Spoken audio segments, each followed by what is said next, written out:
Welcome back, everyone. Now, you've seen some of the tragic stories reported both right here on RFL and other news stations as well. Child or children killed by a driver who was drunk or high behind the wheel.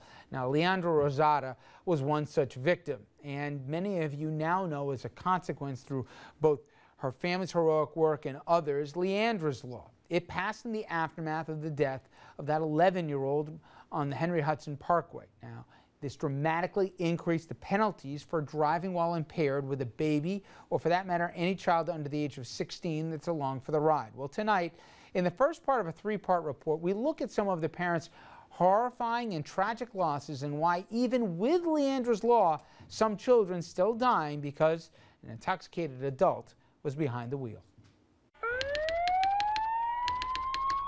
Busted. 30-year-old Nicole Lopez of Glen Cove. Police say she slammed into a tanker truck while driving drunk.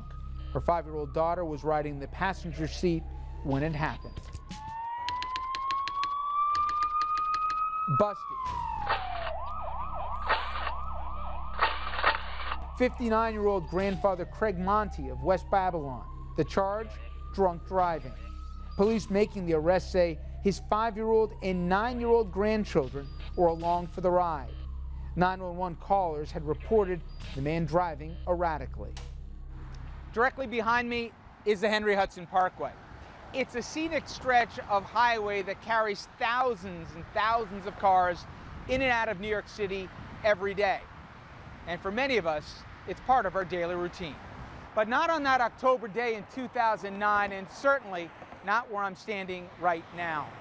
On that fall day 3 years ago, an almost unspeakable tragedy happened here near 96th Street. Her name, Leandra Law.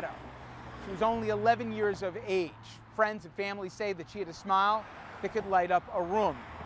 But that smile and her life, it came to a shocking end when the driver of the car that she was riding in, a family friend and a driver legally drunk, flipped the car, killing Leandra instantly. Some say the 11-year-old died before she ever had a chance to live. There's a lot of times where I can't put it out of my mind. I mean, it's hard for me walking down the street, especially if I go to the beach or park or movie theater, when you see kids, you know, around my daughter's age, or even young girls like 3, because it brings back memories of my daughter.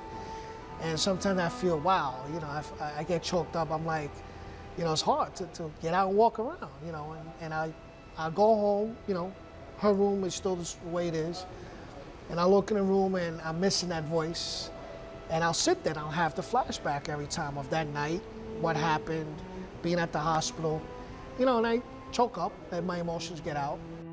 But while some parents might have fallen into despair or worse at the death of a beloved child, Leandra's father, Lenny Rosado, he turned his devastating loss into determined and dramatic action.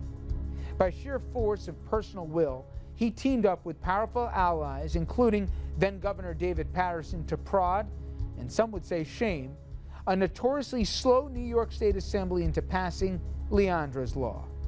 With the stroke of Paterson's pen, what is officially known as the Child Passenger Protection Act, it went into effect on December 1st, 2009. This coming Sunday, August 15th, becomes the second phase of Leandras Law that goes into effect.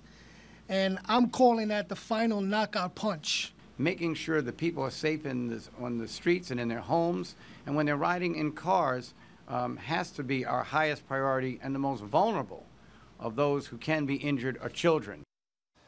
Now, be sure to join us. We're going to have much more on Leandras Law both tomorrow and Wednesday, and then we will have an RFL special presentation on Thursday. Caution, baby on board. We bring it to you at 6:30 p.m. Thursday evening. The half-hour investigation looks at love loss and lessons learned and unspeakable tragedies happening when somebody high or drunk's behind the wheel with a kid in the back seat. Again, that's Thursday night at 6:30 right here on RFL.